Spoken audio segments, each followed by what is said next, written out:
Thank you, Mr. Gibson, for participating today in the West Volusia Historical Society Oral History Project. We appreciate the opportunity to get to hear your life story. Today's date is August the 19th, 2024, and we are in the historic Burgess building, which I understand you were born on this spot.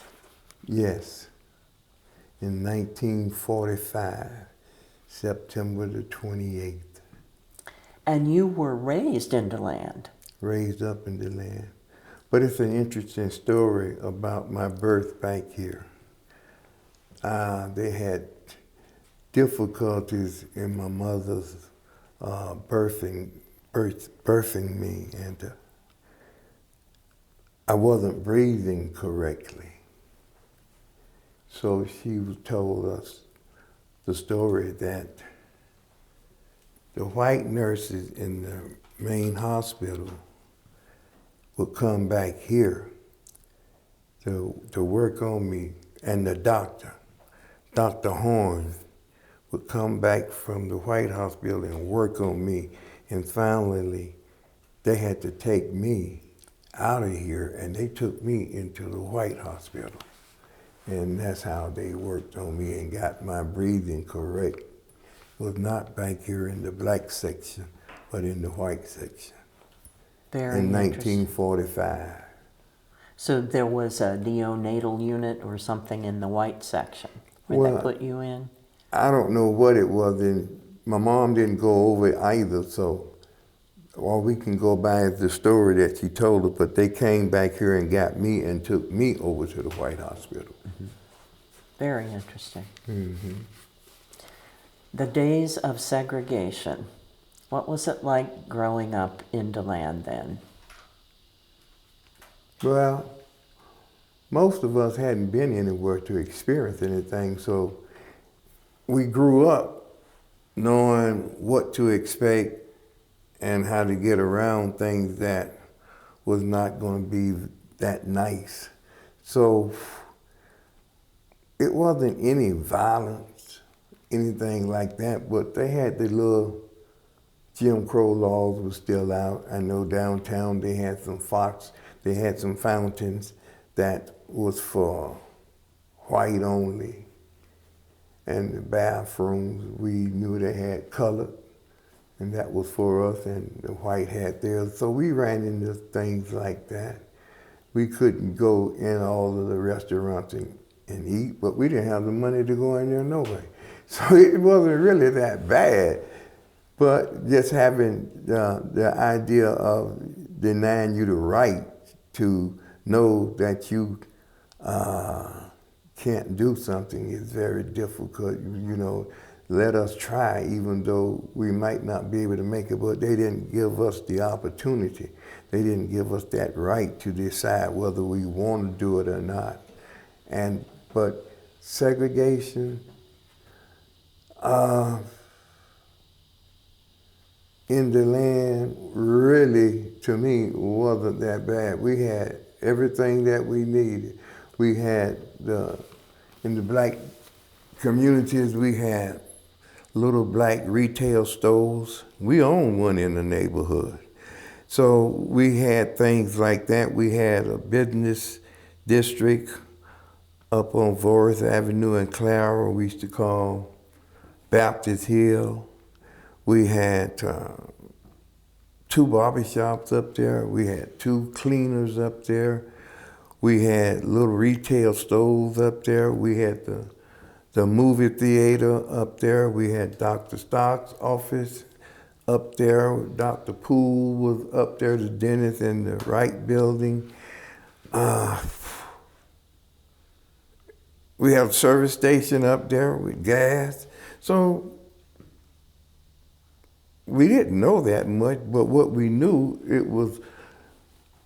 it would be supplied here. So whatever we needed, we could get it from here, and we got it. So, but being denied the opportunity to do something was the biggest, I guess that was the biggest conflict with us, is that they didn't want us to do this. And when someone put in your mind that you can't do that's when you really want to do it, because you want to find out why they didn't want me to do this. When did you first become aware of that as a child? I didn't come aware of it as a child. I had to come aware of it in my late teens. Do you remember any incident that brought it clear to you? Like I say, I don't remember a major racial incident. Do you remember when the Euclid High students went downtown and did a sit-in at the restaurants, the lunch counters? Yes, I remember it, and that was in 1960. So I probably was around, I don't know, 1960, 45 to 60 is what? 15? I was about 15 years old. So I wasn't a part of it, but I remember hearing about it, and I knew the ones that was doing it, because one of the locations where we had a store, Uncle John's store was my biological uncle. They met down there and did some of their planning, the kids, of what they was gonna do when they came downtown. Your uncle met with them? I don't think so. No, he was dead. No. My understanding is that the students decided to do this on their own, that they weren't organized by CORE or any of No. the... Like I say, I was about 15 years old. I remember it, but I had no part in it, and so I don't know what was going on. All I know is that they did it, and it was great that they did do it. And I didn't realize that right away either, but it was later then I looked at the monumental task, getting prepared to go do something like that.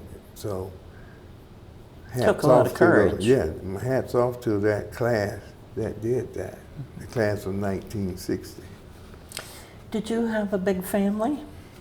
No, it was 3 of us. I have 2 sisters, and I'm in the middle of both of them. And what kinds of activities did you do as a child? We played a lot. We played a lot. I'd like to mention my sisters. I have one sister older than me. She retired from the school system. She was in library science. She taught about 35, 36 years. And I have another sister. My oldest sister is Minerva Small. My youngest sister is Carol Thames. And she retired as the principal at Blue Lake Elementary. We all 3 went to Florida A&M, and we all graduated from Florida A&M University. What was it like there? At Florida A&M, I met my wife there. It was great for me. You went to Euclid, so that was grade 1 through 12, right? That was 1 to 12. That was 1 to 12. Yes, and then I think in my 5th grade year, they built a new area. They built 2 elementary schools here. They built Euclid Elementary, but it was located on the same piece of property that we had where we went from 1 to 12. It just gave more classroom from 7 to 12 because they built another section for 1 to 6. And we went down there, and then out on the south end of DeLand, they built the school Possum Street. And according to what location you stayed, you went to those schools. And most of those kids that was over at Euclid with us that was from Spring Hill, we were separated from them because they went to Parsons Street. Later on, Parsons Street was changed to Stark Elementary. But we was over at where we stayed, the location in the city where we stayed at Euclid Elementary. But they both were new at the same time. Any outstanding teachers you recall from there? Looked like all my teachers were outstanding. They had so much longevity at their position at that school. Those in the elementary school, they were there for many, many years. And a lot of them taught your parents, they knew them very well. So they had a relationship with your family. So when you did something, they would call home. Get the message there, because phone wasn't that big, but they got that message there. They would give us the message to take home. And you would read it over and over and oh man, you don't want to give it up, but you know they were going to get in contact with each other sometime later, so you had to give that message that that teacher wrote for you to deliver to your parents. But they was all special, and they knew that education was very, very important for the black kid. And they stressed education.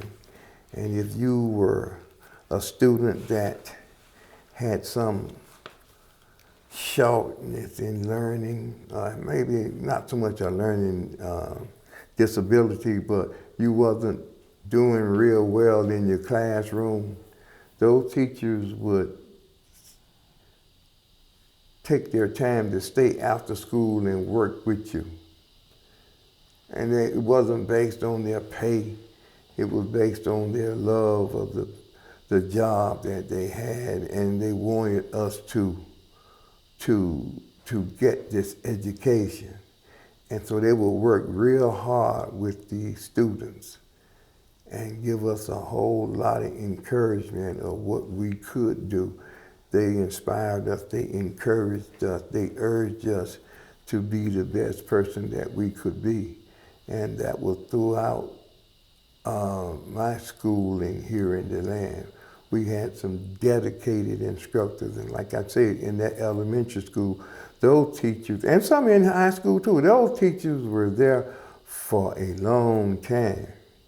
I know I had a cousin, Minerva Watson, she taught for 45 years. Wow.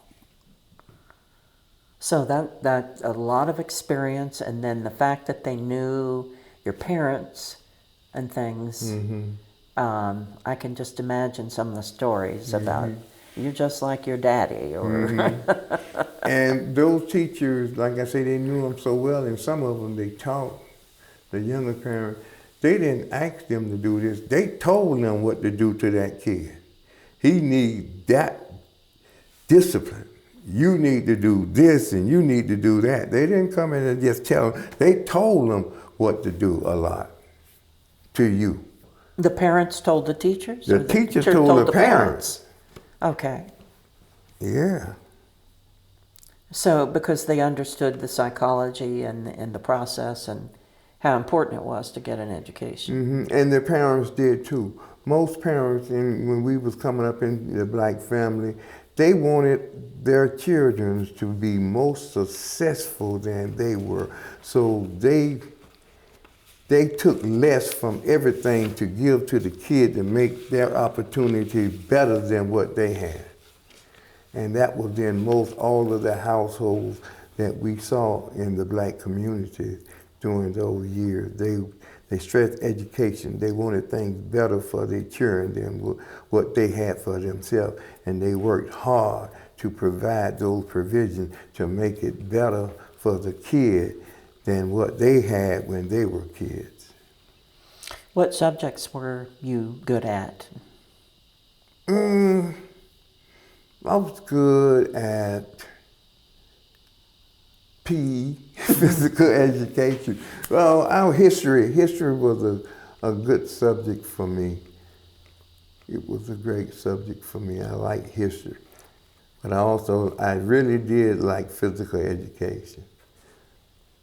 Because that was natural, what we did in sports and things like that. But I guess we had the major subjects like what? History, science. We had arithmetic back there. Then it finally became math, but I remember arithmetic, we had those three subjects, and English, English, math, history, and science. And then we had other classes that was on the curriculum. But those were the four majors that I remember. Out of those four majors, I guess history was my best subject that I liked. Do you remember any local customs or things that your community was involved in, or that DeLand at large that you participated in?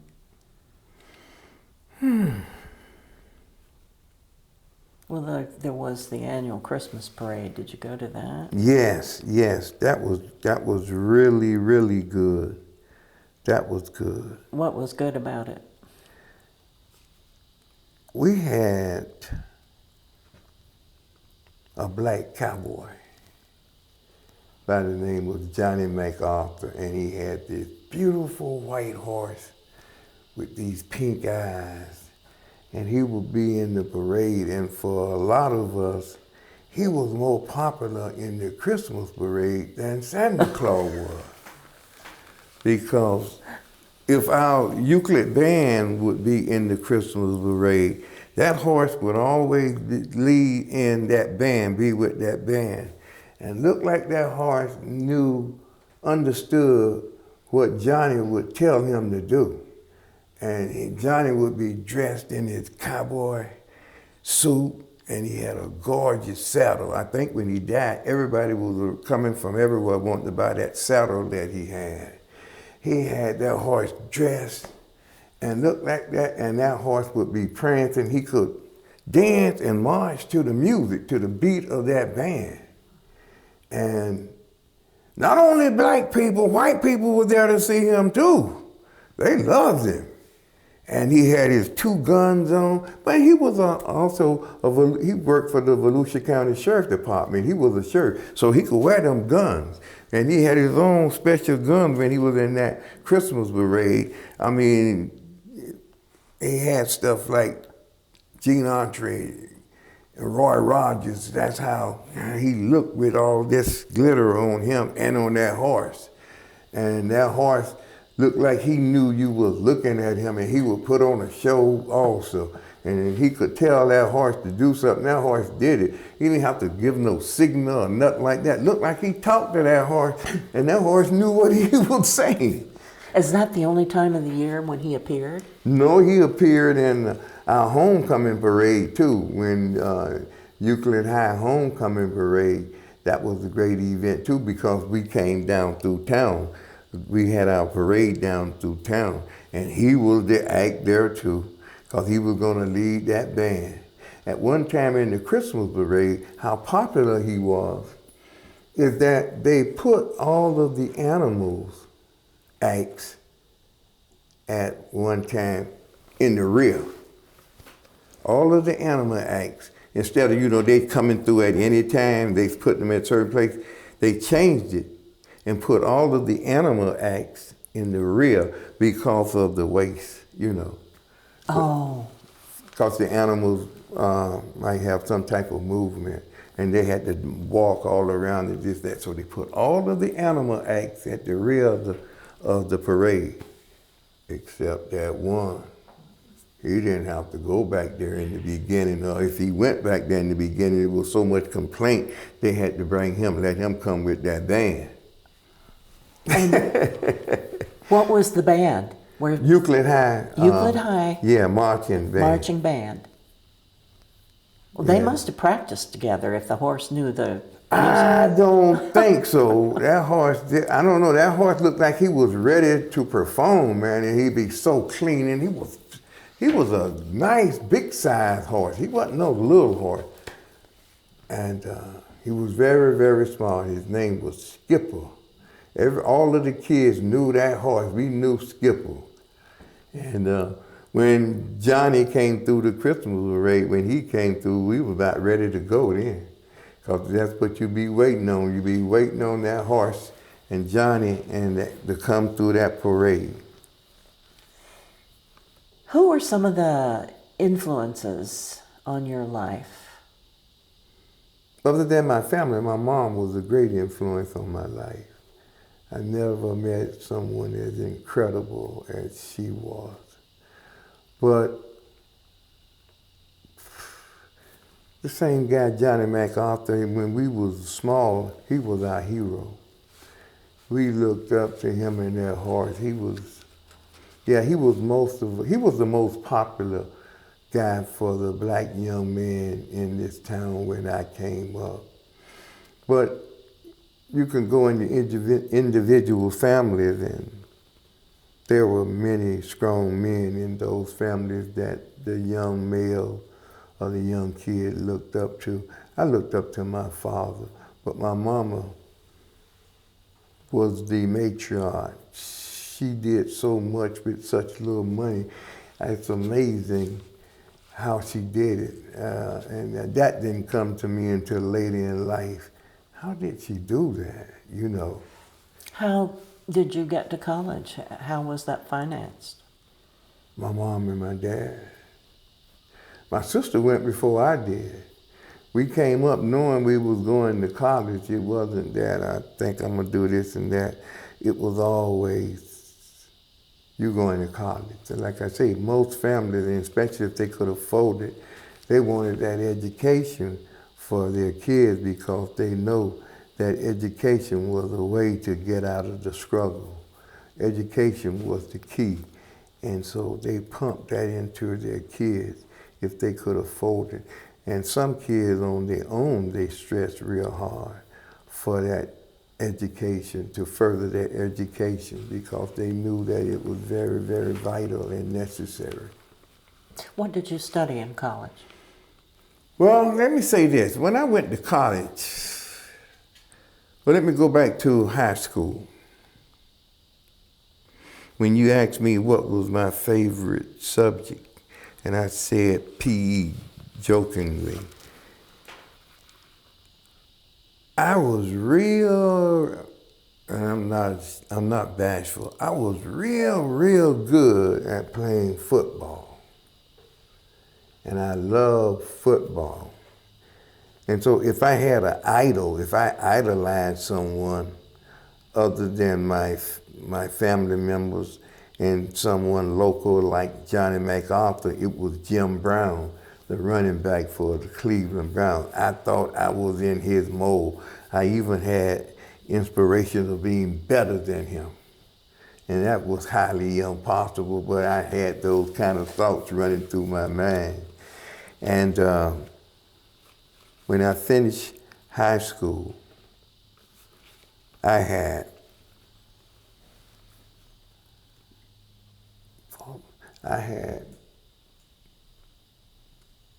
4 scholarships for football. I had one at Lane College in Tennessee. No, I didn't. I had 3. I had one at Lane College in Tennessee. I had one at South Carolina State. And I had one at Southern University in Baton Rouge. And I was so in love with Florida A&M. I wanted to go to Florida A&M. And everybody was saying, you're gonna be a rattler. I wanted to be a rattler so bad. Oh, I wanted to go there to play football. And my sister was up there. So her yearbooks that she would bring home, I read her yearbooks more than she did. I stayed in them because I'm gonna be there, I'm gonna be there. And the coach from FAM finally wrote me, boy, I'm waiting on this. This is what I'm waiting on because I want to go. And I turned down those other 3 scholarships wanting to attend Florida A&M. And by the time they got all the information from our athletic department, our head coach, back up to Florida A&M, they had given out all of the scholarships that year. But Coach Gaither, the coach at Florida A&M, the legendary coach, he still sent for me and told me to come on up there and to walk on, and maybe in the next year, if they kind of seen something in me they liked, they would give me a scholarship the next year. That, to me, that was a slap in my face. I thought I was good enough that you should put me on now, you know, get me a scholarship and get there where I can play. But some things don't work out the way you think it should work out. And they were so good and they had so many good ball players, I wasn't going to make no big difference in they winning and losing, because they was winning all the time anyway. So it didn't work out, but that's why I really wanted to go to FAMU, was to play football for Florida A&M, to play under Jake Gaither. That was my dream. That was my desire. That was my hope. And those other schools, I rejected them. I told those coaches that, no, I'm a rattler. When the coach from the Southern University called me, I told him, I'm a rattler. No, I can't come. I'm a rattler. So did you ever get a scholarship from FAMU? No, never but did. You went anyway, because that's where you felt you belonged. I didn't feel like I belonged there. My parents felt like I belonged there. I didn't know. I didn't have it.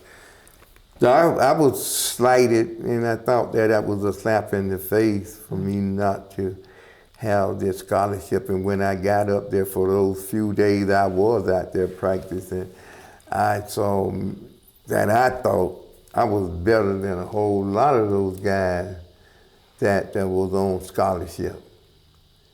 And that's how I felt. And so I was miserable for many years at FAMU. I was miserable because I wasn't doing what I had a passion to do. You went to Vietnam. Was that after college? That was after college. Mm-hmm. Tell us about that experience. It was one of the worst experiences that I ever had, and it was one of the best experiences I ever had in my life. I went to Vietnam in 1968, the worst time of Vietnam conflict. It was a war, but they wanted to be a conflict. It was the Tet Offense of 1968. I was there. I was in a unit, the 1st Cavalry, 2nd and the 5th. The cavalry had lost their colors in Korea. And the Vietnam War was a chance for them to gain their colors back. And colors, I heard, was based on kills. So I was in a unit, this 1st Cav, that if we didn't find the enemy, if we didn't have contact with the enemy in 2 or 3 days, they was gonna fly us out of there. They was taking us where it was fighting going on, because they want those colors. So it was very, very, very difficult. And I had never killed nobody. I hadn't been around people getting shot, killed. That was a heck of an experience to meet someone and to make friends with them, and the next day they're gone, just that quick. It was real bad. It was real bad. It was a heck of a adjustment. I don't think I adjusted to about 2 or 3 years after I was back home. And you said it in some ways it was the best thing. It was the best thing for me. It turned out to be one of the best, because that's where I met Jesus Christ. I met my Lord in Vietnam. And I made many, many promises to him. Lord, if you get me back to the world, which I say we call the world the United States, you get me back to the world, I will do this, I'm going to do that. Help me, Lord, to do this so I can help others to do this. Every promise, I made so many promises, and every promise that I made, I broke. But he got me back. He got me back over here without a scratch. I was awarded the Army Accommodation Medal for heroism over there for that little short stint that I was over there. So I got that medal. But it got me to where I knew I needed to make a change in my life. That the things that I thought was very, very important, when you're over there and you're seeing so many young men getting killed, then some of the things like playing football at Florida A&M, that ain't that important now. Things about being this or that, that ain't that important. Now there is something else that is more important. I need my spirituality to grow. I need not be so much involved with the physical things, but I need to be involved more with spiritual things. I need to be more involved in trying to find out about this peace and this happiness and this love for one another. I need to learn more about things that I thought was I took for granted, that I should be thanking my Lord for those things and for the opportunity that he will give me, because I saw him work in me. I saw his work. I needed a God right then when I was in Vietnam. I didn't need a God 2 weeks from now or next month. I need a God right now. And I wasn't a great soldier. I know this. You got a medal, though? I got a medal, and I know it was all about him. I didn't get a scratch. Physically, mentally, I did. Like I say, the adjustment process took about 3 to 5 years afterwards. When you got back, you mentioned you had trouble finding work. Mm-hmm. Tell us how you got your job that ended up being your career. When I got back from still, I'm changing my attitude. But I got a college degree, and everything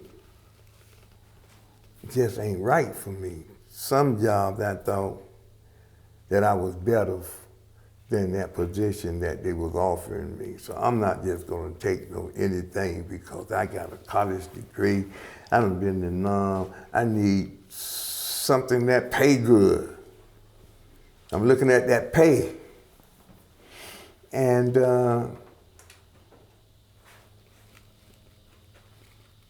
I couldn't find a job. I knew that I was not a teacher. But I had a BA degree with certification. I certified, I had a teacher's certification to teach social studies. But I knew I wasn't ready for that. So what can I do? I need something to pay well, but I'm not gonna take anything. So I'm staying home with my mom and my dad. And my mom saying I need rest. He needs rest, because she know the ordeal that I had been through over there in Nam. My dad want me to get a job. He don't care where it is either. And I was saying that, he was saying that he had a brother in New York. They were gonna send me to New York. The opportunity is better up there for a black man than here in DeLand.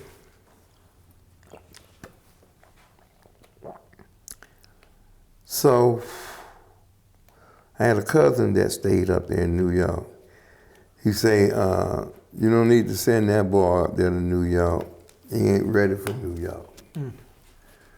Cause I'm an old country punkin. So I started going to the state employment office in Daytona. And I would go over there and they'll send me out on an interview. And I go interview. But they would always tell me, you don't call us, we'll call you. They never called me. Were you overqualified? I don't think so. I don't think so. Maybe I wasn't impressive enough on my interview. That was a possibility. You think racism was involved? I think racism had a lot to play in it, and then I was probably exhibiting black power a lot too.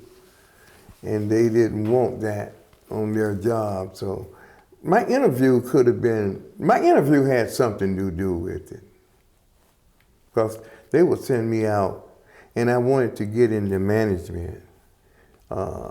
Most of these stores, the 5 and dime stores and the pharmacies, they all had these manager trainees positions and all, and I wanted to get into that. And they would send me to a lot of those places where they needed someone. But like I say, my attitude probably had something to do with me not acquiring some of the jobs that they sent me out on. And this one particular day, I said, I'm going back over there. And that's why I know the Lord was involved in this. I went over to the employment office, and it was located on Ridgewood Avenue in Daytona. The line was from the door all the way out to the sidewalk and then down the sidewalk. And I don't want to get in this long line, and so I sat out there in my car waiting for the line to get shorter. And I was out there for hours, man, in the line. It's gotten a little shorter. It's not down the sidewalk, it's out to the sidewalk now. So I got out and I got in line. And when I got in the line, it was guess around 1-ish. So this guy coming back from lunch, he was one of the employees that I always talked to when I came over there to them requesting, trying to find out about a job. His name, I never will forget it, was Al Chubbs.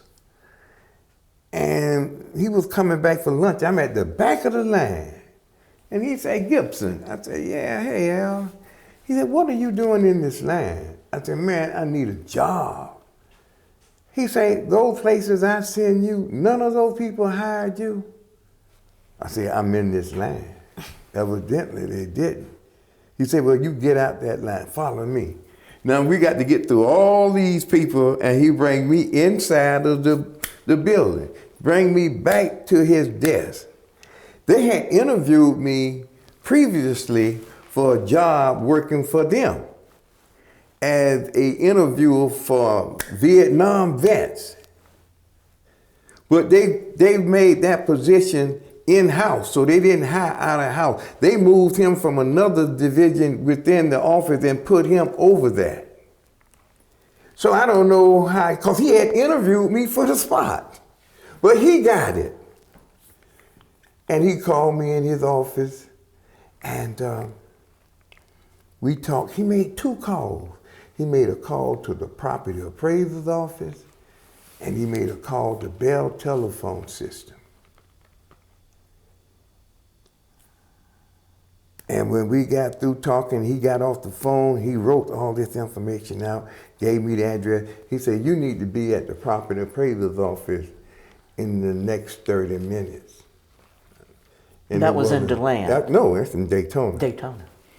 And I said, okay. He said, they want to talk with you over there. And he said, at 3 o'clock, you need to be at Bell telephone system. So I go to the Daytona Beach office, and I meet the property appraiser, Mr. Warren Greenwood, and we talked. That man hired me right on the spot. All these couple of years, I can't get a job, this and that. This man make this call. That man hired me. As I sat in that office talking with him, he told me to report to DeLand around 4:30, before 4:30, and talk to the office manager over here in DeLand. But he said I got the job. Oh man. So now I leave there, I got to rush down to Bell Telephone. When I get to Bell Telephone System, there's so many of us in there, it's a shame. And so now they give us a test. And I'm steady watching the clock because I got to be in DeLand at 4:30.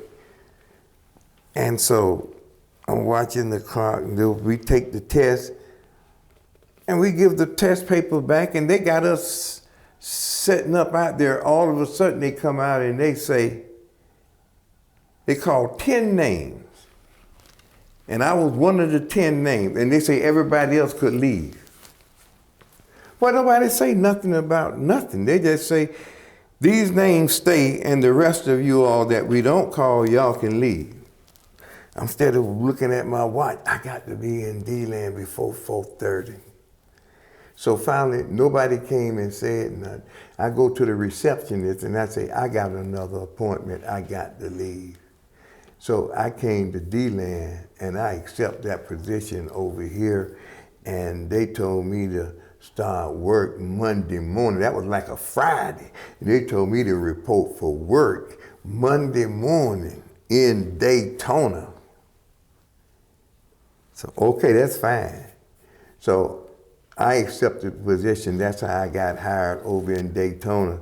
And about a week later, Bell Telephone System called me up, and they kind of chewed me out, saying that I didn't show any type of adequacy because I should have let them know something. I'm saying y'all should have let me know something. Y'all didn't tell me anything. They had hired me too.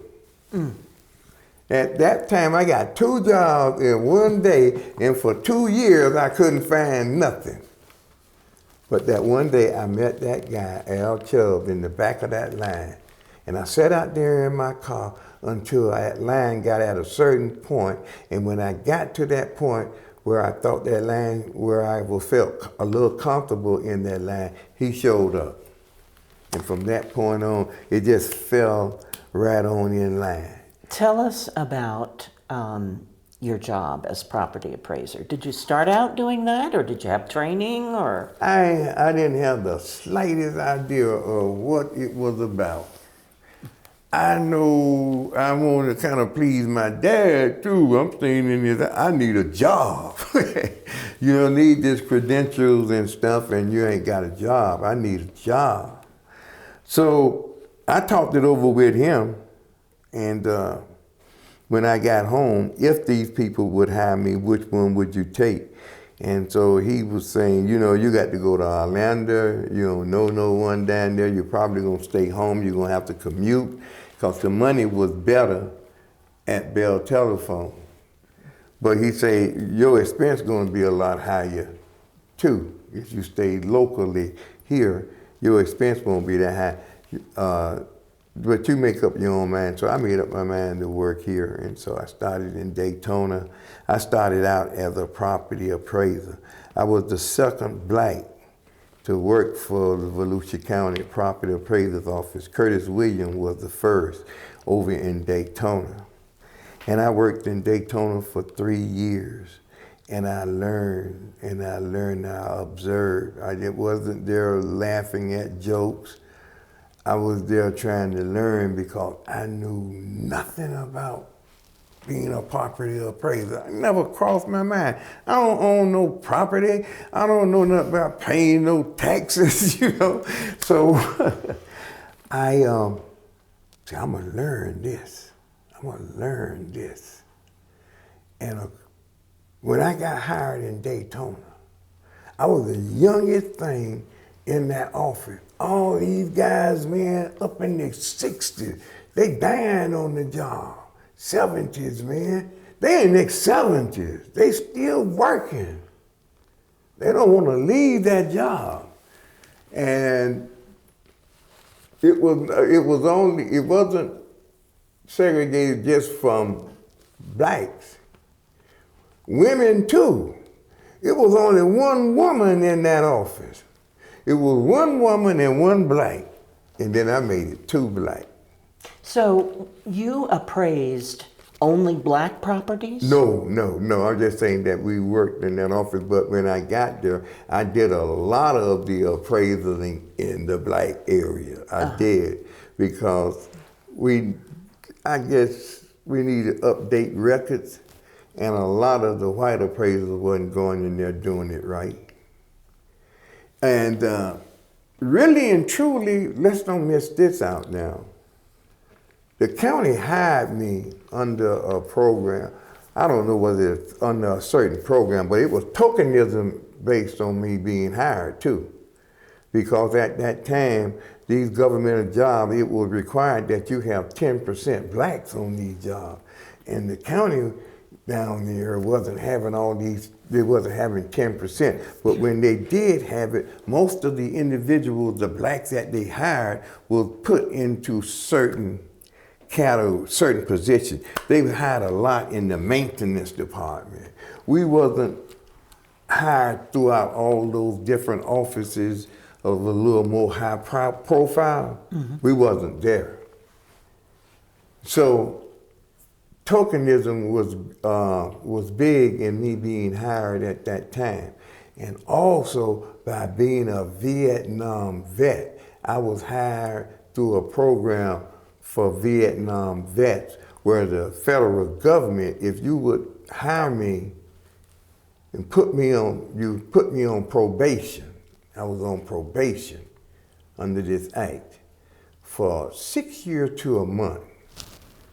And you were on a 6-year probation? Not 6 years, 6 months. 6 months, okay. 6 months to a year. Okay. And if the county would decide to hire me, under these 6 months to a year, the federal government paid half of my salary. Mm. The county only paid me half, and the federal government paid the other half. If I qualified and they wanted to hire me after the probation period was over, then all of the salary would be paid by the county. The federal government would have no obligation in my salary anymore. So I passed the test, and so they hired me full time. And tell us about, we talked previously about when you started going into white areas in rural Volusia. Okay. And that you were a bit scared. Yes. Can you tell us about that? Yes. Let me say this.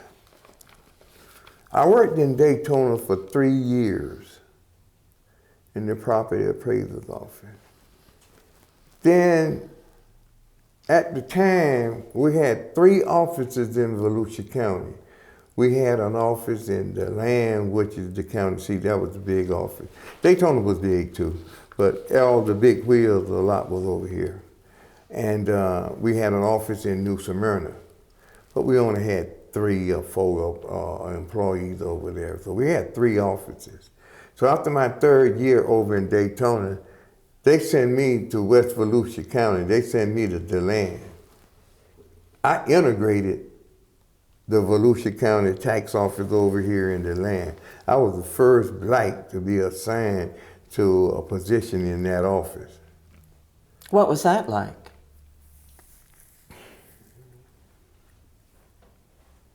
Did you get along with everybody? Did everybody get along with you? Yeah, I was known. Everybody knew me in all the offices. I couldn't go into none of the offices and they didn't know me. They know the black.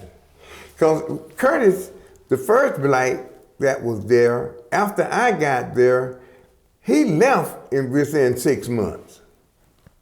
His wife was working to the Florida retirement center.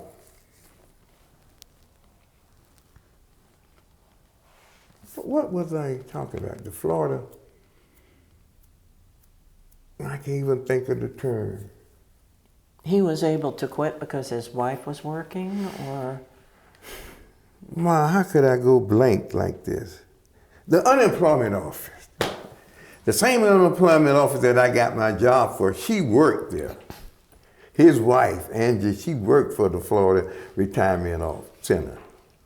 So she had found him a job. He got the job that I turned down.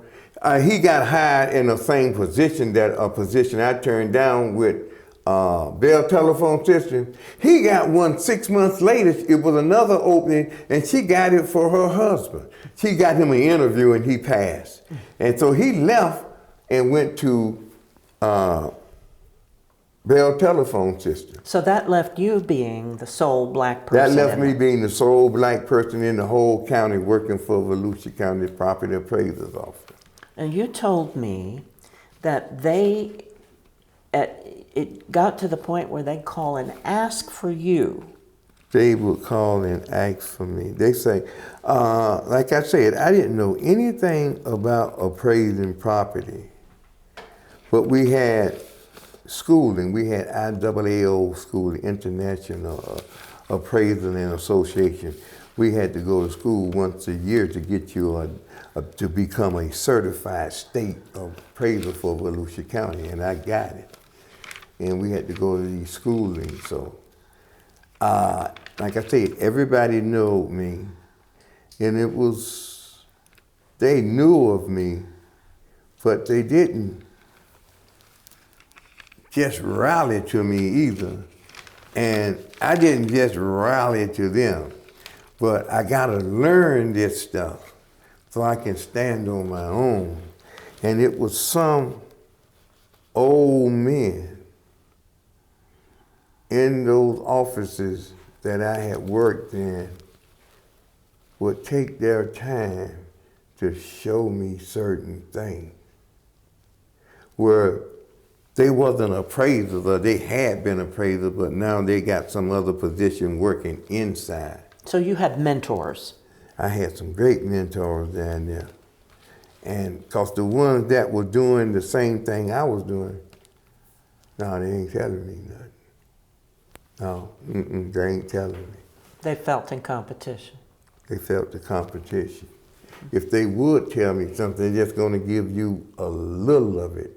They would not give you an abundance of what they knew. They just give you a little bit. But these older guys,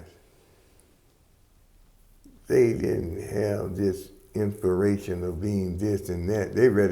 They should be retired already, but they would share that knowledge with me. And that's how I really started. And then my schooling, going to school and reading and reading and reading and applying things out there, what they showing me, what I'm reading, and put it into my own way of doing things. I just kept maturing and maturing. And I became supervisor down there. I should have been a district director, but I wasn't. I don't think I was. Maybe I could have did it. I wasn't that great with the computer, and the computer was coming in, but for dealing with the public and knowing how to appraise that property, taking the uniqueness, what we see and what I see in those buildings, and converting it to value where it could fit onto that system that we had, I was the best. I'm not gonna tell you I was the best. Tell about going out to Pearson and some of those places where you described as, these were rednecks, you said. Mm-hmm. They had horses and guns and things, and how you won them over. Well, the Volusia County Property Appraiser Office, like all other businesses, all other companies, have to evolve. And so they kept coming up with new methods. And what happened is that in these three, then we opened up another office in Deltona. So now we got about 4 offices in Volusia County. And let me just say this. Most people in these recent years only work for one appraiser. We had an appraiser by the name of Morgan Gilry. He was tax assessor, tax appraiser for 24 years. So a lot of people only had one. I worked for 6 appraisers. So that was unique. You did the field work. I did the field work. Okay. That's where it starts. We have to gather that information to bring it back in where we can come up with a value to put on these properties. So when we involved into, we divided up over here in West Volusia, we divided it up into districts. You had to have a certain district, like we used to just come in and we could go anywhere where the building permits or where somebody complained, where we need to do a review. They would target, we need to do a review in this area. So any of us, all of us could be in there. We would go in there at different times. But now they give us districts.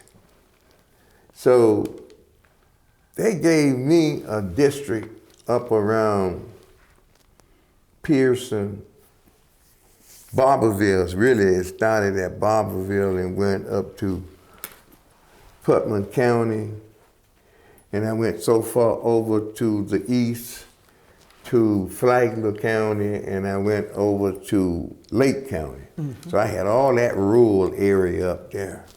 I would like to hear about your first memorable experience where you went to a white property, and were they expecting a black person to show up to appraise their property?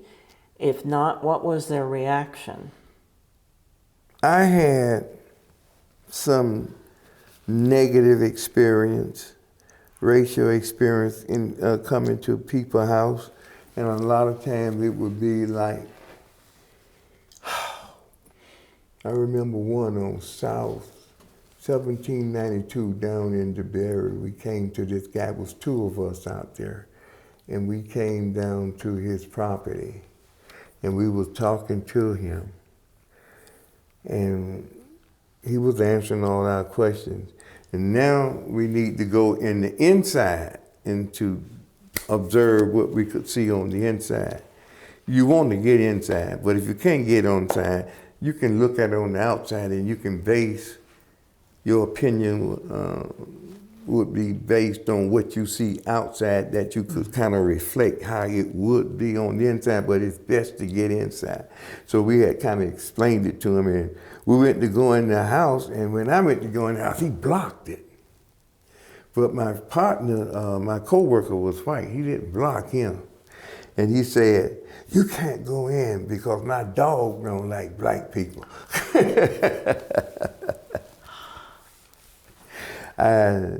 I've had incidents like that, but most of my incidents was positive. I found a lot of love. I found a lot of good people out there. There could be a rebel flag, and when you get in there, man, I had some of the nicest time in there with that rebel flag, and I would keep putting it to the back of my workload. I don't want to do this one, so I see some cars there. No, I ain't gonna do that today, so I put it to the back and go and do another piece of property. And I got to get rid of this building permit. I got to go and review this property. And when you get in there, it's nothing like what you anticipated. It's so different, it's ridiculous. And then I started going back to some of them without having a permit. They'll be calling for me to come eat with them, and they got this for me and that. So that was really, really nice.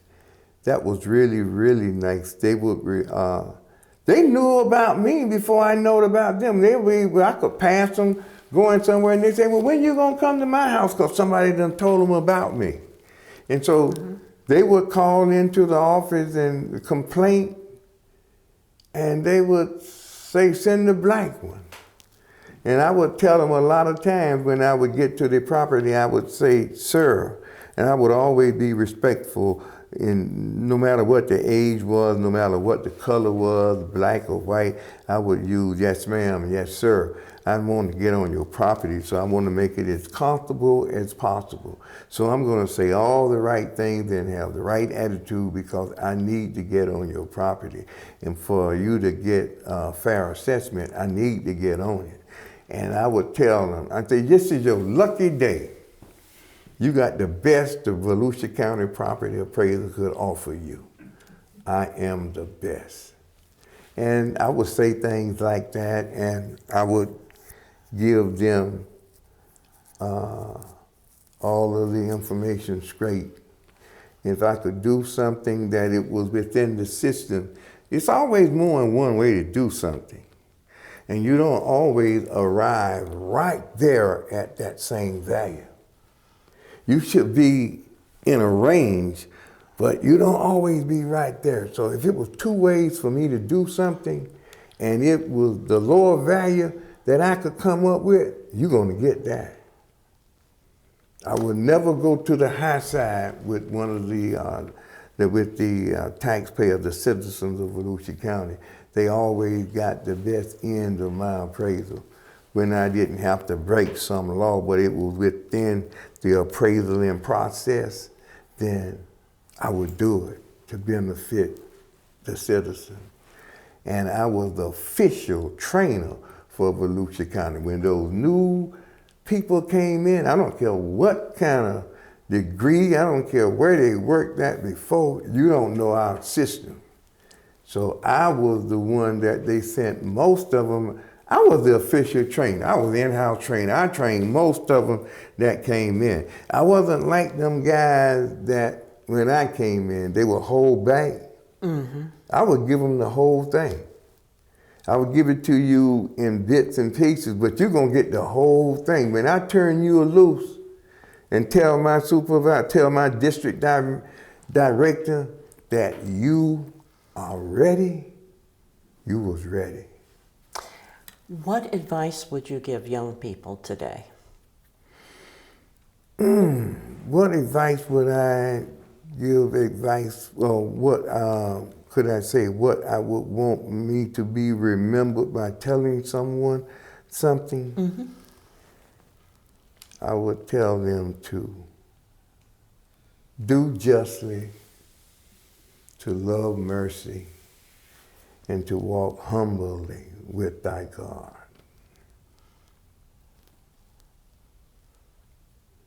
I would tell them that also be to love God, to love your family, and be positive in your community. Be the best that you can do, that you could be. Even if it's being a trash man, be the best trash man ever. If it's a doctor, be the best. Whatever it is, do the best that you can do to be the best. You have many grandchildren. Tell us about your family, your sons, and your grandchildren. And you can name their names. Okay. They may be watching this later. I got, FAMU was very important to me. I met my wife there. And maybe that was good that I didn't play football. If I'd have been successful, I might not have married that young lady. I might have went to pro. That's what my ideal was. And I wouldn't have married my wife and come up with such a beautiful family. I have a son, Christopher Gibson, and my second child is Kelvin Gibson, and my third is Chestivia Carter Gibson, Gibson Carter. Me and Katie is my wife, we had 3 kids in college at one time. We had 2 at the University of Florida and 1 at Florida A&M. All 3 of them finished school. Chris finished from the University of Florida, and he worked for Shan Hospital. He probably got 25 years in up there. My second child is Kelvin Gibson. He went to UF, and then he finished from UCF.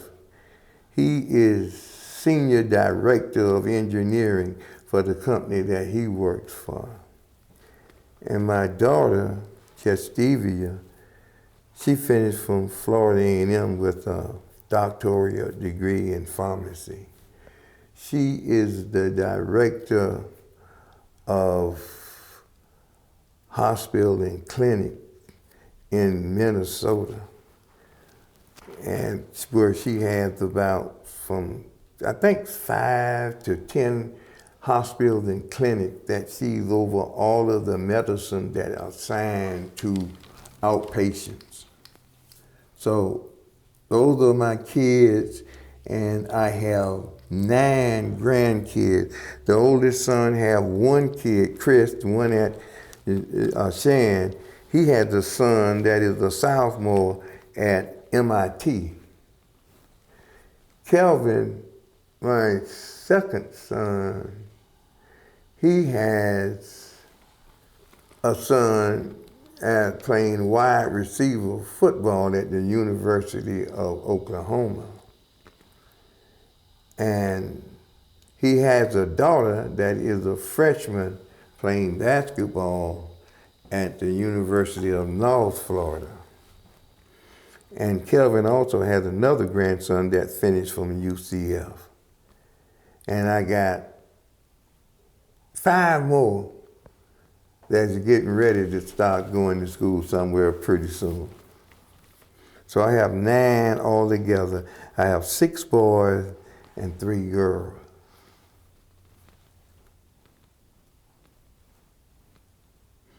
I like to say this, when I started out at the property appraiser's office, I didn't know anything. Didn't know nothing about what it was, but I became a master. And I would like to tell people that don't let nobody tell you what you can't do. Just because you haven't done it or you don't know anything about it, that don't mean that you can't do it. And I'm a prime example. I didn't know anything about that position. Never heard of it before, if you want to tell the truth. They were talking about a field, man. I don't know what they're talking about, but I need a job. And like I said, I enjoyed it. If I had to do it all over again, I would do it all over again. It was very, very pleasing to me. And you meet it's a lot of good people in this world. And we can get caught up in racism, we can get caught up in religion, we can get caught up in a whole lot of things. But there's a lot of good people in this world, and I met a lot of good people in West Volusia County. A lot of good people, and I go see some of those people that I met out there today. They calling me, and I'm calling them. So That's beautiful. it's Thank you. really, really good people in West Volusia County.